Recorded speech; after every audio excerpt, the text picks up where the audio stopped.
Je ne peux pas comprendre l'opportunité de ces troisième dialogues pour la simple raison que l'histoire nous renseigne que M. Kabila, depuis l'histoire, depuis qu'il est dans son pouvoir, il n'a jamais respecté le texte. D'ailleurs, qu'il en a déjà violé le suprême, c'est la Constitution. À Sun City, il a été convenu qu'avant d'aller aux élections en 2006, qu'il fallait mettre en place une armée républicaine, une police républicaine et des institutions, notamment une justice, des institutions judiciaires équitables. Mais nous avons vu comment le monsieur s'est entretenu à nous mettre en place une milice qui nous réprime à tout moment, une justice qui lui donnerait raison face à tout ce qu'il voudrait. Donc une justice qu'il manipule lui-même. Nous sommes allés aux élections en 2006 dont nous connaissons les résultats. Nous sommes allés aux élections en 2011 dont nous connaissons les résultats. Mais par rapport aux élections de 2011, qu'il a une fois de plus saboté en volant la victoire du peuple congolais, il y a eu deux choses. Eugène Dieu Mindonga, là, aujourd'hui en prison, et bien d'autres parce qu'ils ont tenté de dire la vérité et de dénoncer ce qui a été fait. Aujourd'hui, ils sont dans le mouroir.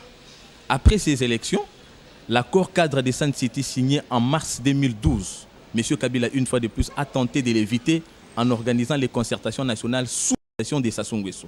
Nous connaissons les résultats de ces concertations nationales qui, jusqu'aujourd'hui, ont mis le pays dans ces chaos. Ça, c'est la preuve de l'incapacité ou bien de l'insouciance de M. Kabila à se conformer au texte parce qu'il venait encore de violer cette fois-là l'accord cadre qui pourtant était aussi soutenu par plusieurs résolutions du Conseil de sécurité. Nous sommes venus au centre interdiocésain en 2016 parce que le mandat de M. Kabila prenait fin le 19 décembre 2016. Donc aujourd'hui, il ne peut plus se prévaloir de proposer un dialogue. Mais s'il est encore là, c'est puisqu'il y a eu un accord qu'il a une fois de plus violé. Monsieur se tapait la poitrine dans le débauchage. Une façon de cracher sur l'espoir de tout un peuple. Et voilà qu'il nous rappelle encore à un troisième dialogue.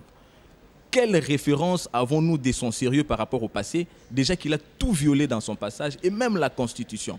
Je pense que le troisième dialogue est inopportun.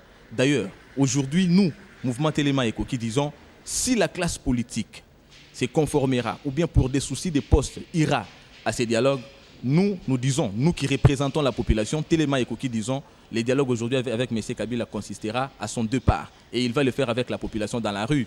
Si nous ne l'avons pas fait en décembre, c'est parce que nous avions donné une chance à la Cinco de pouvoir donner au pays la chance de se reconstruire et aller de manière démocratique. Mais puisque M. Kabila n'a pas pris à tirer les conséquences de la démocratie, nous pensons qu'il n'y a plus de chance pour lui de négocier et donc nous allons nous prendre en charge conformément aux lois et les dialogues cette fois-ci, ça sera avec la population dans la rue. Lorsque vous dites que vous allez vous prendre en charge, qu'est-ce que cela suppose concrètement? Et également, qu'est-ce que vous fustigez par rapport à ce troisième dialogue proposé par Kabila? Mais je viens de le dire, il n'y a pas d'opportunité d'aller au troisième dialogue puisqu'il y a eu un dialogue et je ne vois pas ce qu'on reproche à ces dialogues pour qu'on ait un troisième. Nous avons eu un dialogue qui était pourtant clair. M. Kabila avait obtenir encore quoi de plus puisqu'il a aujourd'hui une année qu'il a obtenu sous-bassement, il a violé un accord et il est en train d'arriver à la fin. Il veut un troisième dialogue pour en faire quoi? Et qu'est-ce qui nous rassure que cette fois-ci, au moins il respectera ce qui sera dit. Nous savons que l'histoire nous renseigne qu'il n'est pas quelqu'un qui respecte les textes, qui viole tout à son passage, même la Constitution.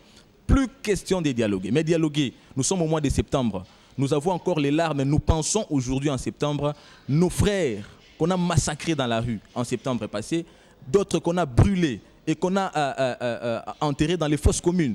Ce qui s'est passé au Kasaï pour justement essayer de rallonger le mandat et puis renvoyer vers les horizons sans fin la tenue des élections, nous ne pouvons plus jamais accepter déjà que nous pensons à nos frères qui ont été massacrés en septembre. C'est un souci pour nous, puisqu'aujourd'hui, ça ferait une joie que ceux-là sont passés, ceux-là sont partis, mais leur lutte nous a donné une démocratie à travers l'alternance. Mais quand nous pensons aujourd'hui qu'ils ont été sabotés, ils ont été massacrés, mais que monsieur est encore là demandant un troisième dialogue, c'est une forme de moquerie et pour nous, c'est un sujet d'alerte.